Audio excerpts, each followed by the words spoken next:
c'est un fleuve plein d'épouvante qui respire la mort. Il coule vers les abîmes. Son eau est noire. Jamais le soleil ne l'éclaire de ses rayons. Le Styx, tel est le nom de ce fleuve maudit. Il traverse des magmas de roches et de métaux en fusion. Lentement, il converge au centre du monde souterrain, vers un vaste marais.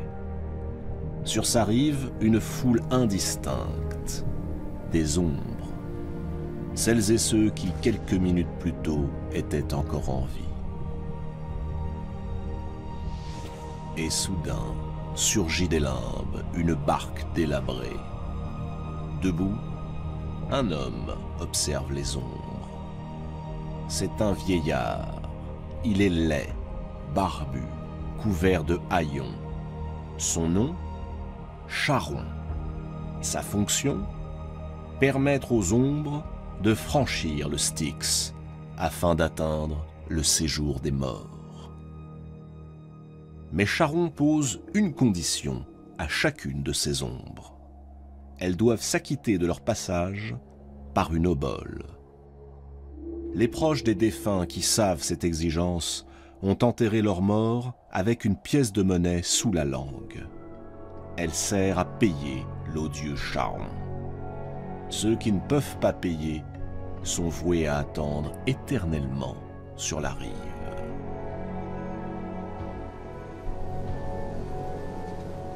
Charon invite un groupe à s'avancer.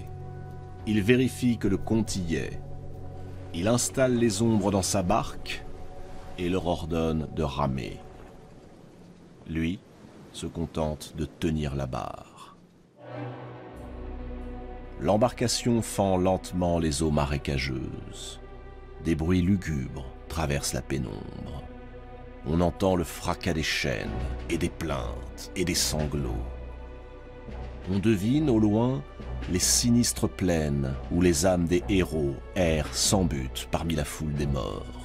Leur seul plaisir est dans les libations de sang que leur offrent les vivants. Lorsqu'ils boivent, ils se sentent presque redevenir des hommes. La barque vient d'accoster. Charon abandonne ses passagers à leur sort et repart. Soudain, une créature apparaît devant les ombres. Un chien à 3 têtes, immense. Ses yeux sont des braises. Son pelage ressemble à une armée de lances. Cerbère, le terrible Cerbère, est chargé de surveiller la porte des enfers. Il lance des aboiements qui remplissent les morts d'une vaine terreur.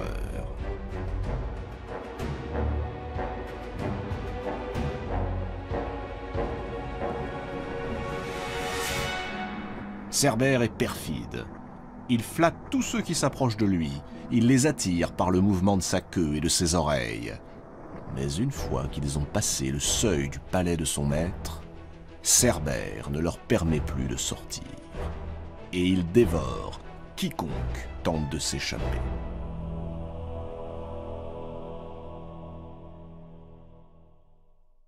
C'est sur ce monde dont on ne peut s'évader que règne le seigneur de la mort, Hadès.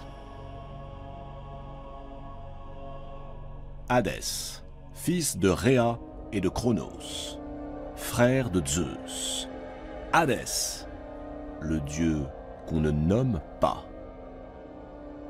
La crainte qu'il éveille est si grande que l'on préfère taire son nom et ne l'évoquer qu'à travers toutes sortes de sobriquets. L'hospitalier, le renommé, le bon conseiller, ou encore le Zeus souterrain. Ce royaume des morts, Hadès ne l'a pas souhaité, pas un seul instant. Il lui fut dévolu après que Zeus se soit emparé du pouvoir et qu'il ait décidé de partager l'univers avec ses frères.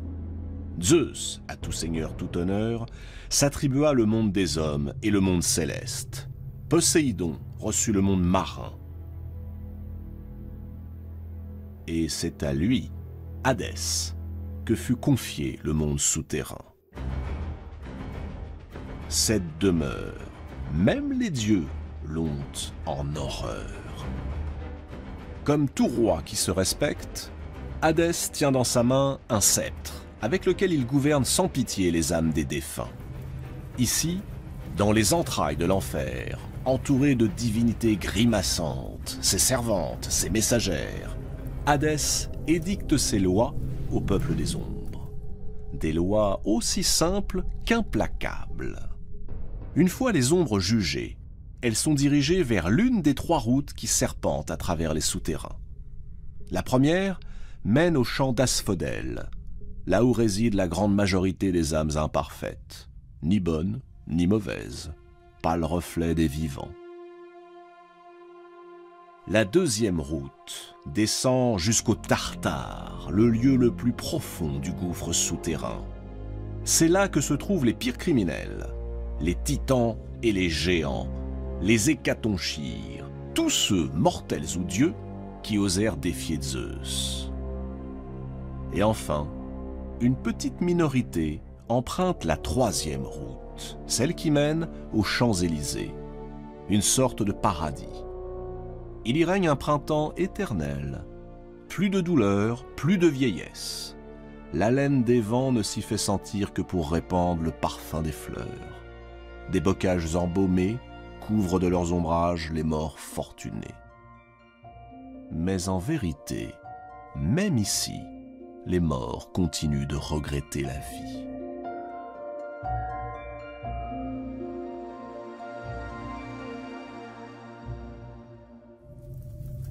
Hadès est un dieu riche. Il est entouré de pierres précieuses et de métaux rares, or, diamants, rubis, mais il ne possède rien à la surface de la terre. Là-haut, les mortels ne lui édifient aucun temple, ne lui consacrent aucun autel, et le culte qu'ils lui rendent parfois ne se déroule que la nuit. Ce sont des cérémonies sans joie, sinistres, au cours desquelles on sacrifie des animaux en nombre pair, toujours de couleur noire, et la tête tournée vers le bas. Hadès est seul. Personne ne supporterait de vivre dans cet univers, entouré des rumeurs qui traversent cette sinistre pénombre. Personne. En tout cas, pas de son plein gré. Et puis, Hadès ne sait rien de ce qui se passe dans le monde supérieur ou dans l'Olympe. Il ne s'y rend presque jamais. Les seules nouvelles du monde qui lui parviennent sont celles de mortels lorsqu'ils frappent le sol de leurs mains en l'invoquant par des jurons et des malédictions. Hadès règne donc en solitaire, mais il éprouve parfois le besoin de quitter son palais infernal pour régler lui-même une affaire ou tout simplement pour respirer l'air d'en haut. Un beau jour, alors qu'il vient de quitter les profondeurs de son royaume, Hadès, conduisant un char tiré par de splendides chevaux couleur nuit, va le long d'une plaine de Sicile, non loin de l'Etna. Il est indifférent aux rayons du soleil, au ciel dépouillé de nuages, à la beauté des paysages. Il chevauche, il traverse les plaines, les forêts et les vallons de Grèce. Tout à coup, une silhouette attire son attention. Il immobilise brutalement son attelage. Là, à quelques pas, une jeune fille d'une rare beauté est en train de cueillir des fleurs. Elle se nomme Perséphone, un nom qui signifie « celle qui cause la destruction ». Et cette jeune fille n'est pas n'importe qui. C'est la propre fille de Zeus et de Déméter, la déesse de l'agriculture et des moissons. Sur l'Olympe, où elle a parfois le droit d'apparaître, on l'appelle aussi Corée, qui veut simplement dire la jeune fille, la Vierge. C'est le coup de foudre. Le cœur d'Hadès s'affole. Il pourrait enlever la jeune fille, l'entraîner dans son royaume, mais ce ne serait pas convenable. Après tout, n'est-elle pas la fille de son frère? Hadès a beau être prince des ténèbres, on n'en a pas moins l'esprit de famille, et il respecte les lois. Hadès prend alors le chemin de l'Olympe. Il se rend chez Zeus. Une fois devant son frère souverain, il demande la main de Perséphone. Voilà une requête qui embarrasse fortement le roi des dieux. S'il refuse, il offense son frère. S'il accepte, Déméter ne lui pardonnera jamais. Zeus réfléchit. Il est désemparé. Il n'ose prendre parti. Alors il s'en sort par une pirouette. « Je ne peux ni t'accorder, ni te refuser mon consentement, dit-il à son frère.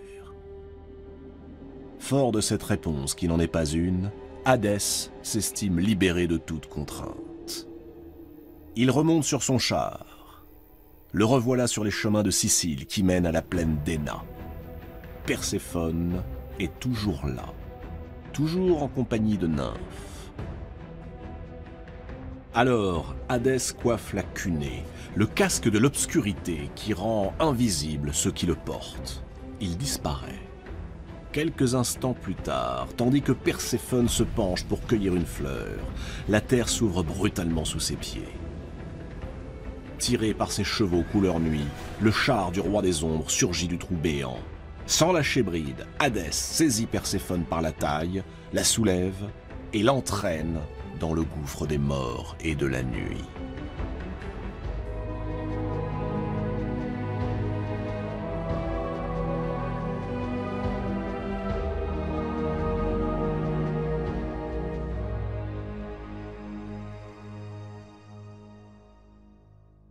Ne voyant plus revenir sa fille, rongée par l'inquiétude, la déesse Déméter part à sa recherche. Elle interroge tous ceux qu'elle croise, mais nul n'ose lui dire la vérité. Ni les hommes, ni les dieux, ni les nymphes, ni les oiseaux. Personne.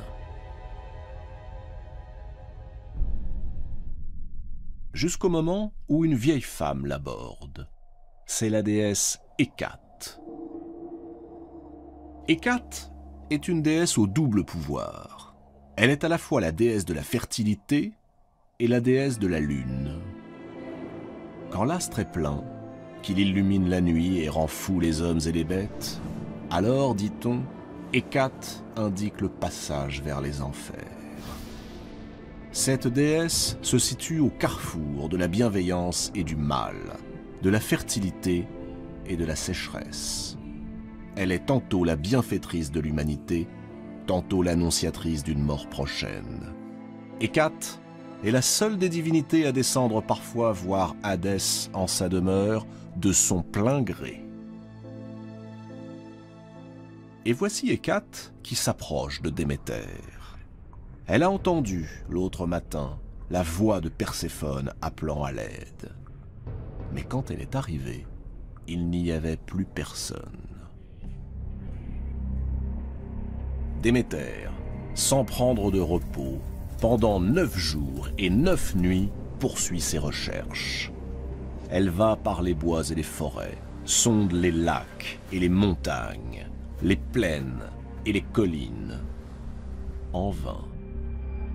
Finalement, alors que tout espoir semble perdu, Hécate l'emmène voir Hélios, le dieu du soleil, celui qui voit tout. Et Hélios décide de lui révéler le nom du coupable, Hadès. Hadès, le maître des enfers. Déméter exige qu'il lui restitue sa fille. Hadès refuse. Puisque c'est ainsi, annonce Déméter à l'assemblée des dieux, je quitte l'Olympe et n'y reviendrai plus, et la terre restera stérile jusqu'à ce que ma fille me soit rendue. Ce ne sont pas des paroles en l'air. Déméter a les moyens de mettre sa menace à exécution. Elle est la déesse du blé, la déesse nourricière. Du jour au lendemain, les moissons se meurent, les fruits pourrissent et la famine se met à ravager la terre. La race des hommes est menacée d'extinction. Dans son palais, pressé de toutes parts, Zeus ne sait que faire.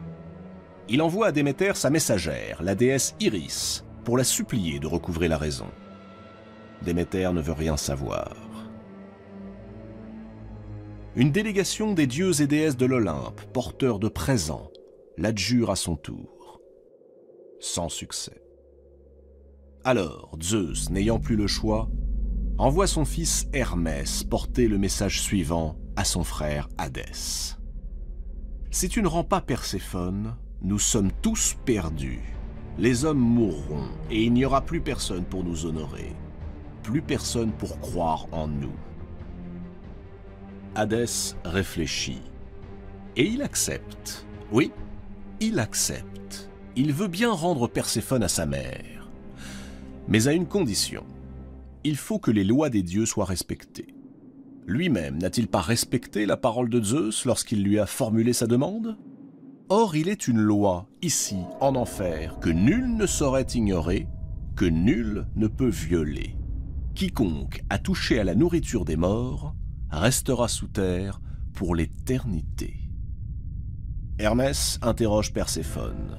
A-t-elle goûté à quelque nourriture? Perséphone affirme, la main sur le cœur, qu'elle n'a rien mangé depuis son enlèvement, tant elle est malheureuse. Hadès, à contre-cœur, accepte donc qu'elle reparte auprès de sa mère. Mais au moment où Hermès aide la jeune fille à monter sur son char, une voix claque. C'est celle d'Ascalaphos, l'un des jardiniers du Seigneur des Ténèbres. Elle ment, affirme-t-il.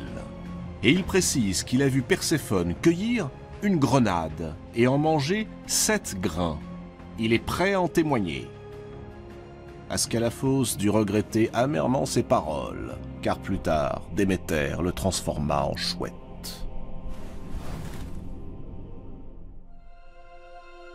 Pour l'heure, en tout cas, cette révélation change tout. Si Perséphone a goûté la nourriture des enfers, alors elle doit y rester.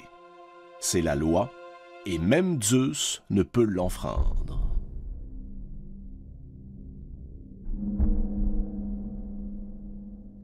Lorsqu'elle apprend la nouvelle, Déméter, plus triste que jamais, s'enferme dans la solitude. Elle refuse de regagner l'Olympe et persiste dans sa volonté d'affamer les hommes. Exaspéré, Zeus tourne en rond. Il rumine, il ne dort plus. Et pendant ce temps, la famine continue de s'étendre et de faire des ravages chez les mortels. Zeus s'ouvre du problème à Rhéa, sa mère. Car Rhéa est aussi la mère d'Hadès et de Déméter. Et c'est Rhéa qui, une fois encore, va mener les négociations entre ses 3 enfants, Zeus, Déméter et Hadès. On discute, on débat, on pleure, et finalement un accord est conclu. Perséphone, parce qu'elle a goûté à la nourriture des morts, passera l'hiver aux enfers et le reste de l'année à l'air libre, avec Déméter.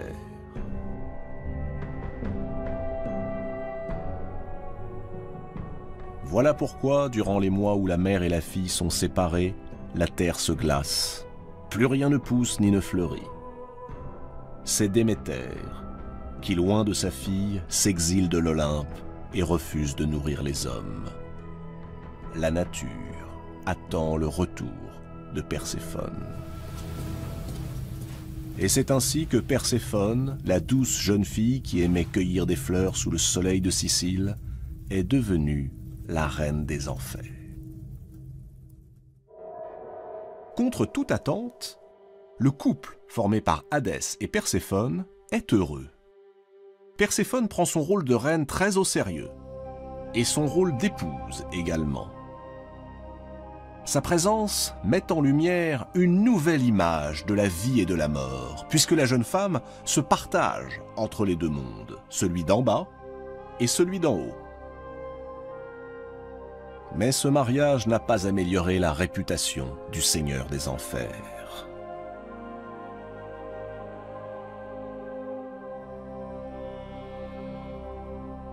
Qui est vraiment Hadès? On aurait tort de le résumer au seul dieu de la mort. Il n'est pas exactement la mort. La mort, c'est un autre dieu, Thanatos. Contrairement aux idées reçues, Hadès n'est ni satanique, ni malfaisant. Ce n'est pas lui qui tourmente ses sujets, ce sont les Érinnies, les déesses de la vengeance, qui ne reconnaissent que leurs propres lois. Regardez-les, coiffées de serpents, armées de fouets. Ce sont elles, les Érinnies, qui persécutent sans répit leurs victimes, jusqu'à les frapper de folie. Hadès n'y est pour rien. Lui, il gouverne le monde souterrain. Il règne sur ce royaume qu'il n'a pas désiré, mais qui lui fut attribué, contre son gré. Il est entouré de créatures monstrueuses aux fonctions bien précises. Par devoir, il se montre impitoyable. Mais il est aussi, en son cœur, sage, parfois tendre. Il peut ainsi faire preuve d'une certaine indulgence lorsqu'on sait lui parler. Pour preuve, cet homme qui vient de frapper à sa porte. Un visiteur venu de son plein gré et avant que la mort ne le fauche. Il s'appelle Orphée. Guerrier, mais aussi poète et musicien, le plus célèbre de tous les temps. Sans armes ni violence, c'est par la grâce de sa lyre et de sa voix qu'Orphée vient de se frayer un chemin jusqu'au couple infernal. Orphée, après une vie d'aventures et d'exploits, a rencontré Eurydice, une nymphe à la grâce sans pareille. Frappé au cœur, Orphée a conçu pour elle une passion grandiose, démesurée, et il l'a épousée. Mais leur bonheur ne fut que de courte durée. Eurydice est morte.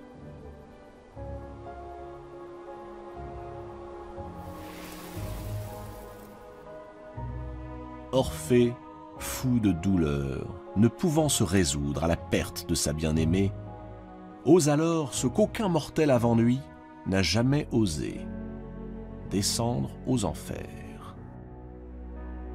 Le voilà à présent. Il demande au couple infernal que son amour lui soit rendu. Hadès est interloqué, Perséphone l'est tout autant. On les sent prêts à châtier l'impudent. Mais Orphée les arrête d'un geste implorant. Jouant sur ce que l'on appellera désormais la corde sensible, il rappelle à Hadès les sentiments qu'il a éprouvés à l'égard de Perséphone, le rapt d'amour qu'il s'était autorisé, son désespoir et sa tristesse lorsqu'il est tenu loin de celle qu'il a faite reine des enfers auprès de lui.